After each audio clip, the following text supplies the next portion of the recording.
श्री परमात्मने नमः। श्रीमद्भगवद्गीता अद चतुर्दशोऽध्यायः गुणत्रयविभागयोगः। श्रीभगवानुवाच परं भूयः प्रवक्ष्यामि ज्ञानानां ज्ञानमुत्तमं यज्ञात्वा मुनयः सर्वे परां सिद्धिमितो गताः इदं ज्ञानमुपाश्रित्य मम साधर्म्यमागताः सर्गेऽपि नोपजायन्ते प्रलयेन व्यथन्ति च मम यो निर्महद्ब्रह्म तस्मिन् गर्भं दधाम्यहम् सम्भवः सर्वभूतानां ततो भवति भारत सर्वयोनिषु कौन्तेय मूर्तयः सम्भवन्ति याः तासां ब्रह्म महद्योनिः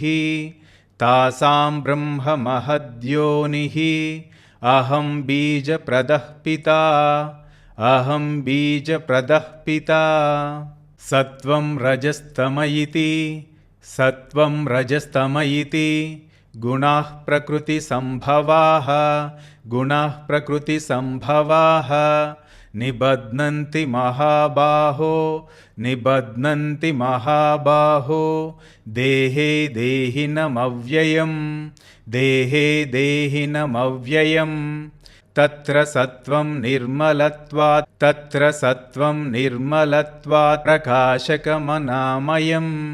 प्रकाशकमनामयम् सुखसङ्गेन बध्नाति ज्ञानसङ्गेन चानगा रजो रागात्मकं विद्धि तृष्णासङ्गसमुद्भवम् तन्निबध्नाति कौन्तेय कर्मसङ्गेन देहिनम्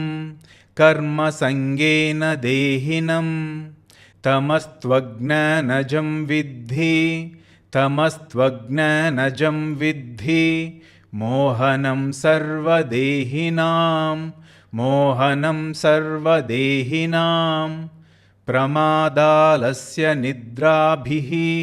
प्रमादालस्य निद्राभिः तन्निबध्नाति भारत सत्वं सुखे संजयति रजः कर्मणि भारत ज्ञानमावृत्य तु तमः प्रमादे संजयत्युत रजस्तमश्चाभिभूय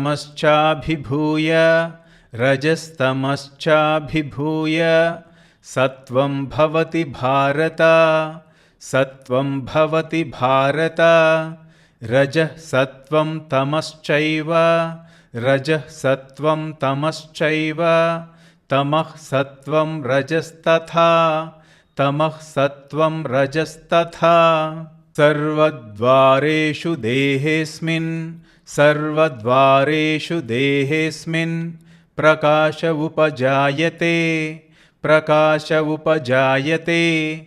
ज्ञानं यदा तदा विद्यात् ज्ञानं यदा तदा विद्यात् विवृद्धं सत्त्वमित्युता विवृद्धं सत्त्वमित्युता लोभः प्रवृत्तिरारम्भः लोभः प्रवृत्तिरारम्भः कर्मणामशमः स्पृहा कर्मणामशमः स्पृहा रजस्येतानि जायन्ते रजस्येतानि जायन्ते विवृद्धे भरतर्षभ विवृद्धे भरतर्षभ अप्रकाशो प्रवृत्तिश्च अप्रकाशो प्रवृत्तिश्च प्रमादो मोह एव च प्रमादो मोह एव च तमस्येतानि जायन्ते तमस्येतानि जायन्ते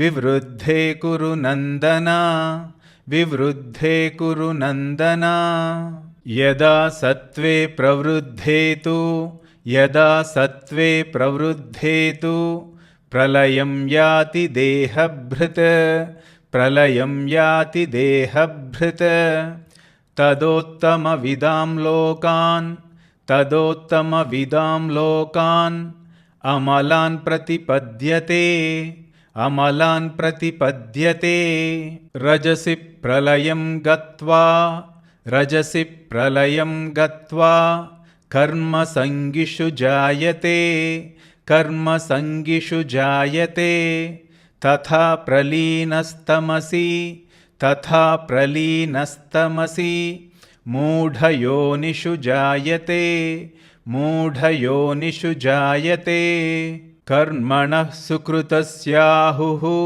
कर्मणः सुकृतस्याहुः सात्विकं निर्मलं फलं सात्विकं निर्मलं फलं रजसस्तु फलं दुःखं रजसस्तु फलं दुःखम् अज्ञानं तमसः फलम् अज्ञानं तमसः फलम् सत्त्वात् संजायते ज्ञानं सत्त्वात् संजायते ज्ञानं रजसो लोभ एव च रजसो लोभ एव च प्रमादमोहौ तमसः प्रमादमोहौ तमसः भवतो ज्ञानमेव च भवतो ज्ञानमेव च ऊर्ध्वं गच्छन्ति सत्त्वस्थाः ऊर्ध्वं गच्छन्ति सत्त्वस्थाः मध्ये तिष्ठन्ति राजसाः मध्ये तिष्ठन्ति राजसाः जघन्यगुणवृत्तिस्थाः जघन्यगुणवृत्तिस्थाः अधो गच्छन्ति तामसाः अधो गच्छन्ति तामसाः नान्यं गुणेभ्यः कर्तारं नान्यं गुणेभ्यः कर्तारं यदा द्रष्टानुपश्यति यदा द्रष्टानुपश्यति गुणेभ्यश्च परं वेत्ति गुणेभ्यश्च परं वेत्ति मद्भावं सोऽधिगच्छति मद्भावं सोऽधिगच्छति गुणानेतानतीत्यत्रीन् गुणानेतानतीत्यत्रीन् देही देहसमुद्भवान् देही देहसमुद्भवान् जन्म मृत्युजरा दुःखैः जन्म मृत्युजरा दुःखैः विमुक्तोऽमृतमश्नुते विमुक्तोऽमृतमश्नुते अर्जुन उवाच कैर्लिङ्गैः त्रीन् गुणानेतान् कैर्लिङ्गैः त्रीन् गुणानेतान् अतीतो भवति प्रभो अतीतो भवति प्रभो किमाचारः कथं चैतान् किमाचारः कथं चैतान् त्रीन् गुणानतिवर्तते त्रीन् गुणानतिवर्तते श्रीभगवानुवाच प्रकाशञ्च प्रवृत्तिञ्च प्रकाशञ्च प्रवृत्तिञ्च मोहमेव च पाण्डव मोहमेव च पाण्डव न द्वेष्टि सम्प्रवृत्तानि न द्वेष्टि सम्प्रवृत्तानि न निवृत्तानि काङ्क्षति न निवृत्तानि काङ्क्षति उदासीनवदासीनः उदासीनवदासीनः गुणैर्यो न विचाल्यते गुणैर्यो न विचाल्यते गुणा वर्तन्त इत्येव गुणा वर्तन्त इत्येव यो वतिष्ठति नेङ्गते यो वतिष्ठति नेङ्गते समदुःखसुखः स्वस्थः समदुःखसुखः स्वस्थः समलोष्टाश्मकाञ्चनः समलोष्टाश्मकाञ्चनः तुल्यप्रिया प्रियो धीरः तुल्यप्रिया प्रियो धीरः तुल्यनिन्दात्मसंस्तुतिः तुल्यनिन्दात्मसंस्तुतिः मानावमानयोस्तुल्यः मानावमानयोस्तुल्यः तुल्यो मित्रारिपक्षयोः तुल्यो मित्रारिपक्षयोः सर्वारम्भपरित्यागी सर्वारम्भपरित्यागी गुणातीतः स उच्यते गुणातीतः स उच्यते मां च यो व्यभिचारेण मां च यो व्यभिचारेण भक्तियोगेन सेवते भक्तियोगेन सेवते सगुणान् समतीत्यैतान् सगुणान् समतीत्यैतान् ब्रह्मभूयाय कल्पते ब्रह्मभूयाय कल्पते ब्रह्मणो हि प्रतिष्ठाहं ब्रह्मणो हि प्रतिष्ठाहम् अमृतस्य व्ययस्य च अमृतस्य व्ययस्य च शाश्वतस्य च धर्मस्य शाश्वतस्य च धर्मस्य सुखस्यैकान्तिकस्य च सुखस्यैकान्तिकस्य च ॐ तत्सदिति श्रीमद्भगवद्गीतासु उपनिषत्सु ब्रह्मविद्यायां योगशास्त्रे श्रीकृष्णार्जुनसंवादे गुणत्रयविभागयोगो नाम చతుర్దశోధ్యాయః. ఇప్పుడు అందరం కలిసి చదువుదాం.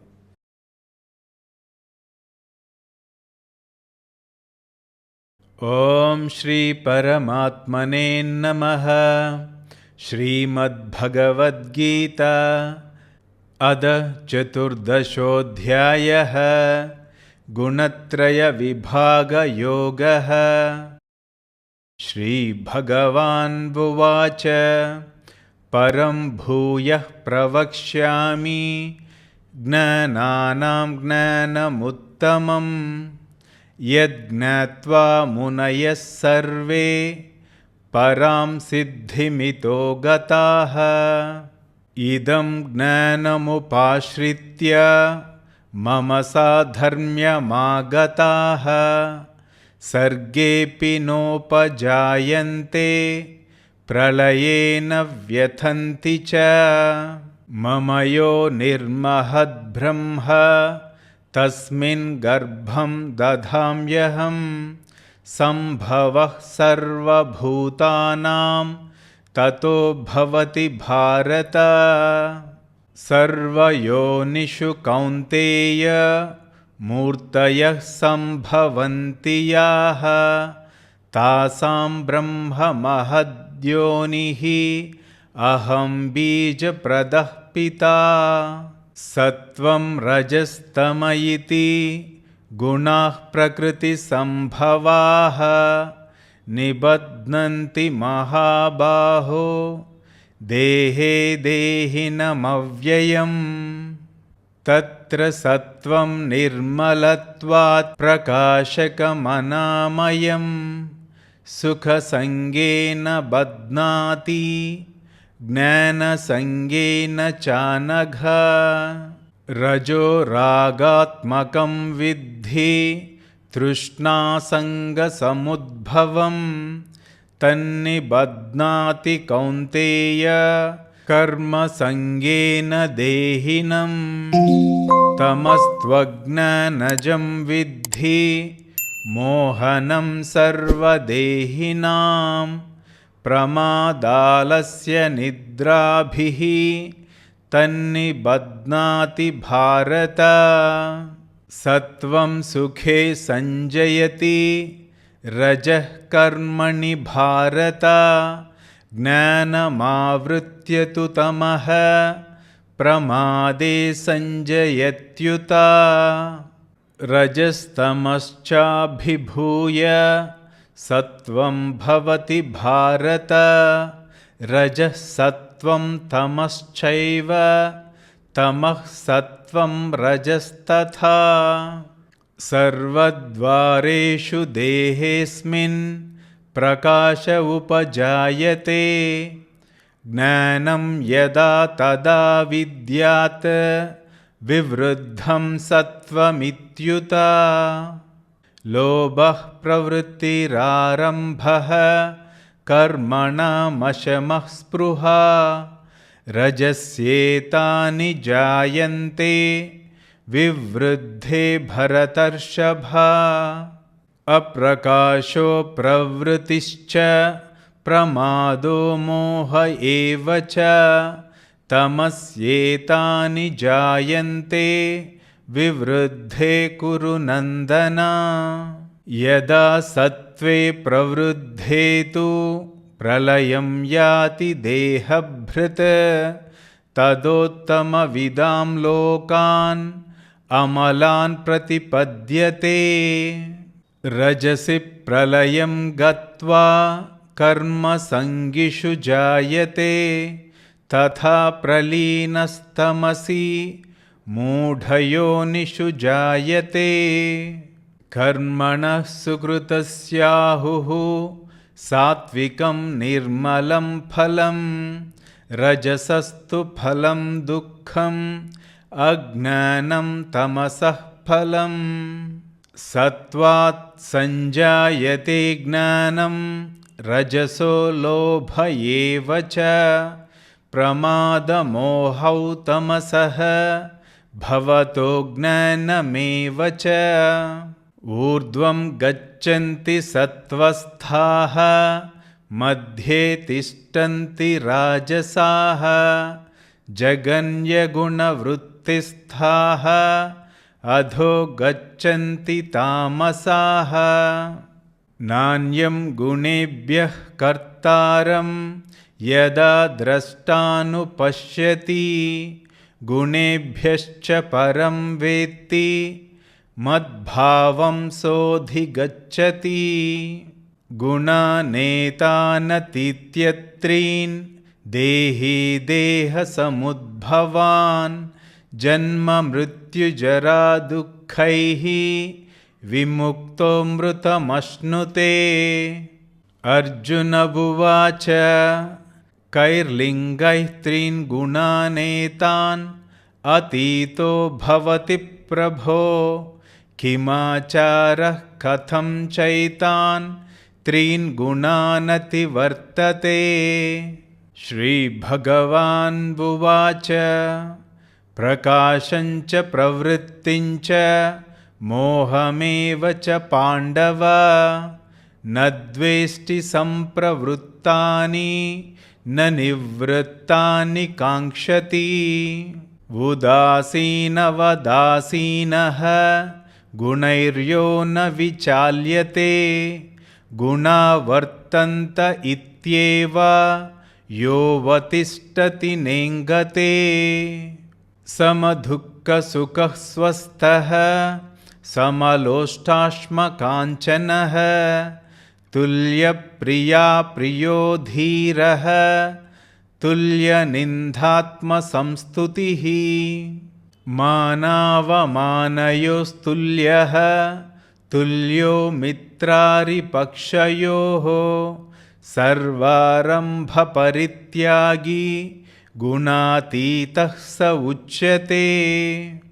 मां च यो व्यभिचारेण भक्तियोगेन सेवते सगुणान् समतीत्यैतान् ब्रह्मभूयाय कल्पते।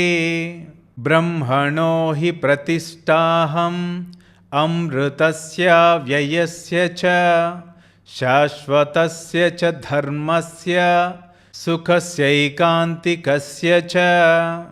ॐ तत्सदिति श्रीमद्भगवद्गीतासु उपनिषत्सु ब्रह्मविद्यायां योगशास्त्रे श्रीकृष्णार्जुनसंवादे गुणत्रयविभागयोगो नाम चतुर्दशोऽध्यायः। सर्वं श्रीकृष्णार्पणमस्तु। स्वस्ति।